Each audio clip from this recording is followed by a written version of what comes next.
الفيلم كيبدا بواحد الراجل شارف كيتمشى في مقبره، كيوصل لواحد القبر وكيطيح على ركابيه وكيبدا يبكي. كتقرب حدا عائلته وكيبداو يواسيو فيه.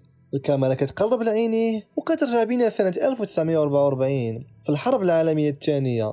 مجموعة ديال الجنود الأمريكيين بقيادة الكابتن ميلر في بطوات غادين لليابسة باش يهجموا على الجيش الألماني. كابتن كيقول لهم تفرقوا باش ما يكونوا الصيد ساهل للألمان.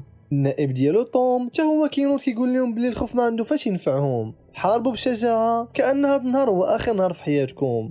الجنود كلهم مستعدين. من كيقربوا اليابسة بدا الجيش الألماني كيتيري فيهم من كاع البلايص. بزاف ديال الجنود ماتوا. خوتنا كانوا مسيطرين على المكان كيتسناوهم غير امتى يجيو. كابتن ميلر تصدم من شاف الجنود ديالو، ها اللي كيتحرق ها اللي يديه تقطعات وما قادر يدير والو. شويه ميلر كينوض كيقول طوم هز الجيش ديالك دغيا وخرج من البحر، راه حنا مكشوفين هنايا. ميلر كيجر مع واحد الجندي تضرب باش يديه لشي بلاصه امنه. شويه كيصيفطو قنبله خونا تفرقع. ميلر بدا جر معاه غير النص ديالو. اخيرا كيوصلوا الرمله وكيتخباو وراها.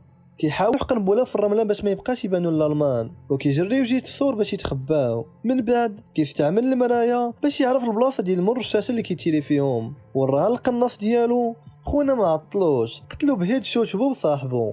الجيش الامريكي كيهجم بكل ما عنده، كيرميو القنابل في بلاصه اللي مخبي فيها الجيش الالماني اللي كيخرج كيفنيوه. كيجي واحد الجندي كيفرقع كلشي. كيكملوا الحرب ديالهم حتى كيستسلموا الالمان. ميلر كيشوف باللي بزاف من الجيش ديالو ماتوا في واحد المشهد مؤثر. في واحد المكتب في امريكا الموظفين كيكتبوا رسائل تعزيه للعائلات اللي ماتوا ليهم ولادهم واللي قرب ليهم في الحرب، وكيكتشفوا باللي واحد السيده ماتوا ليها 3 الدراري في خطره. القائد كيوصل الخبر وكيتقلق، كيقول كيفاش غنقول السيده باللي 3 ديال ولادها ماتوا ليها. كيجي واحد النقيب معاه كيقول لي راه مازال عنده واحد ولد اخر سميتو جيمس رايان ومازال في الحرب. امرهم ديك الساعه باش يقلبوا عليه ويرجعوا لدارهم حي، واخا يعرفوا يصيفطوا جيش على قدو. القاده اضطروا انهم يسمعوا كلامه واخا غيخسروا الوقت والجيش باش يرجعوا هاد الجندي حي. من بعد 3 ايام كيوصل كابتن ميلر للمعسكر اللي فيه الجيش ديالو. كيدوي مع القائد وكيشرح ليه على الخريطه كاع البلايص اللي كاينين في ديك البلاصه اللي خداو من الجيش الالماني، وفهموا باللي كاين واحد جزء كبير من المنطقه عامر بالالغام. القائد كيتفاجئ بالذكاء ديال الكابتن ميلر والحرق اللي فيه على الوطن ديالو. قال لي راه عندك مهمه واحده اخرى صيفطها لك القائد الكبير في الجيش نيشان. قال لي تحرك انت والجنود الناضي اللي عندك في الجيش وجيبوا ريان من وسط الحرب باش يرجع لدارهم. ميلر وافق ومشى نيشان تيجمع الجنود اللي غيمشيو معاه باش ينفذ المهمه دغيا ويرجع للجيش. المهم الكابتن والجنود ديالو تحركوا باش يقلبوا على جيمس، ولكن ما عارفينش اين مجموعه كاين هو. كيوصلوا الاول مجموعه كيلقاهم في حرب مع الالمان. كيسول الكابتن الرئيس ديال المجموعه على جيمس، كيقول ليه لا ما عندناش هاد السميه. كابتن كيقرر يكمل معاهم الحرب عاد يكمل التقلاب. قناص اللي مع ميلر قتل قناص ديال الالمان، ولكن في نفس الوقت كيتصاب واحد معاهم في المجموعه وكيموت. ميلر بقى فيه الحال وخا هكا كمل طريقهم. وصل واحد الدار خاويه، كيجلس واحد من الجنود ديالو فوق واحد الخشبه وكيريب الدار. حتى كيبان ليهم واحد الجيش الالماني كان مخبي. كيوجهوا السلاح على بعضياتهم. شويه كاع الجيش الالماني كيموت على يد المجموعه الثانيه. الكابتن كيشكرهم وكيسولهم على جيمس. كيقولوا ليه معانا هاد الجندي. كيديهم الكتيبه ديالو باش يعرفهم عليه.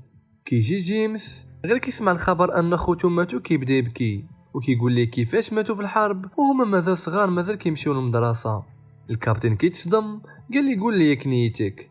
من قال جيمس كنيتو عرف باللي ماشي هو على من كيقلبو.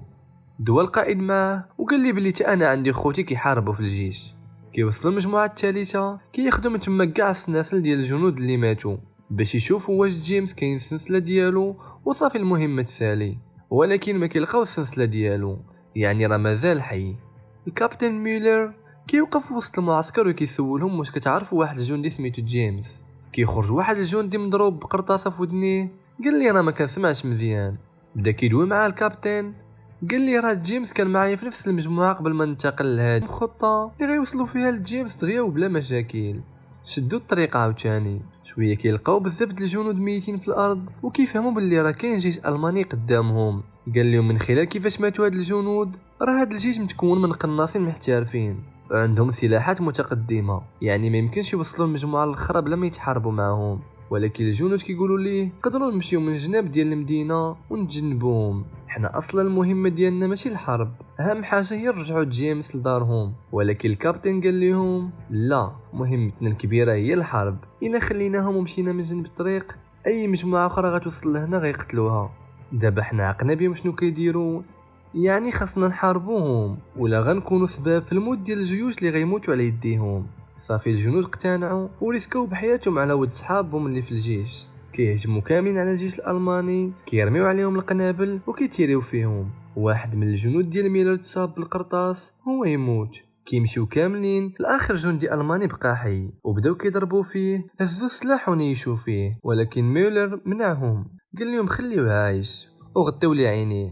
وهما غاديين في الطريق كتبان لهم دبابه دايزه من حداهم، كيتخباو كاملين باش يتيروا فيها.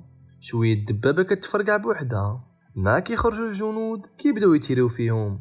كيتفاجئ بثلاثه ديال الجنود كانوا مخبين حداه وما ردش ليهم البال، كيقولوا لي راه حنا معاكم في الجيش. كيبدا يسلم عليهم، كل واحد كيقول سميتو، وتصدم ملي عرف باللي جيمس واحد منهم وقال ليه قول لي سميتك كامله. الجنود سمعوا سميتو وتصدموا، في نفس الوقت ارتاحوا، الحمد لله هذا مسمار وطرقناه. كيرجع معاهم ميلا للمجموعه ديالهم وكيدوي مع القائد ديالهم، قال لي المهمه ديالي هي نرجع هاد الجندي لدارهم. ملي سمع جيمس الخبر ان خوتو ماتوا بقى فيه الحال، هو صحاب لي غير واحد اللي مات. مين عرف باللي كاملين ماتوا خونا تصدم، ما قدرش يدوي. من بعد قال الكابتن ما جاتش نمشي للدار ونخلي الخدمه في الجيش، وبالاخص دابا مين ماتوا خوتي كلهم هنا ما خصنيش نخليهم. ميلر تعصب، قرر انه غيعاونهم في الحرب اللي عندهم، منين غيربحوا غيرجعوا كاملين. ميلر هو اللي ولا شداد المجموعه، حيت هو اللي قراد عليهم. بدا كيدور وسط المدينه وكيقول لكل جندي شنو هو الدور ديالو في الحرب، حيت عرف باللي الجيش الالماني اللي غيجي غيكون كبير، عرف باللي غيجيبوا معاهم دبابات ووراهم طرق كيفاش يتعاملوا مع الدبابات. بداو كيلصقوا الالغام في الارض وقال لهم الا حسينا براسنا خاسرين غنفرقعوا الجسر اللي بينه وبينهم باش ما يقدروش يوصلوا لينا. كاع الجنود وافقوا على الخطه. جيمس سولو انا شنو هو الدور ديالي في الحرب، قال ليه انت غتبقى حدايا واخا يوقع اللي وقع.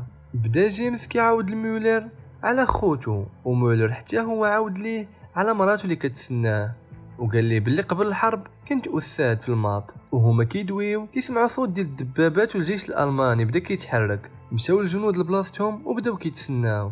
جاكسون بدا كيدوي مع ميلر بلغه الاشاره، كيقول ليه باللي عندهم 4 ديال الدبابات و50 جندي. كتوصل الدبابه الاولى والجنود كيتفرقعوا بالالغام وكيبداو يتيروا فيهم.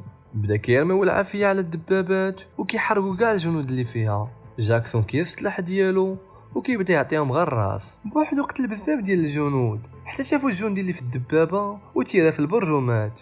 ميلر وجيمس قتلوا بزاف ديال الجنود بالقنابل، حتى شويه بدات قصدهم واحد الدبابه. كيهربوا كاملين للجسر باش يفرقعوها قبل ما يوصلوا ليهم، ولكن من وصلوا للجهه الاخرى ديال الجسر الجيش الالماني بدا كيضرب فيهم بالدبابه. ميلر تصدم وما قدر يدير والو. منين كيبداو يقربوا من الجسر ميلر كينوض باش يفجر الجسر، ولكن كيتيري في واحد من القناص الالمانيين وكيطيح. من قربت منه الدبابه السلاح ديالو بدا كيضرب فيها، تصدم من شافت فرقعات قدامه. الجيش الامريكي وصل بطيارات حربيه وقتل كاع الجيش الالماني. ومشى جيمس عند ميلر باش يعاونو، قال لي خاصو يعيش حياته باحسن طريقه باش كاع الجنود اللي ماتوا على قبله يموتوا هما مرتاحين. مات ميلر وكيوقف قدامه جيمس وهو مصدوم وما مصدقش بان كل شيء مات، بقى غير هو. هنا كنفهموا باللي الشخص اللي كان في الاول الفيلم هو جيمس، والقبر اللي مشى ليه كان القبر ديال ميلر. وقال ليه انا جيت عندك اليوم انا وولادي واحفادي باش نشكروك حيت عتقتيني من الموت، وبغيت نقول لك اني حاولت نعيش حياتي باحسن طريقه باش نستاهل كاع التضحيه اللي درتو على قبلي.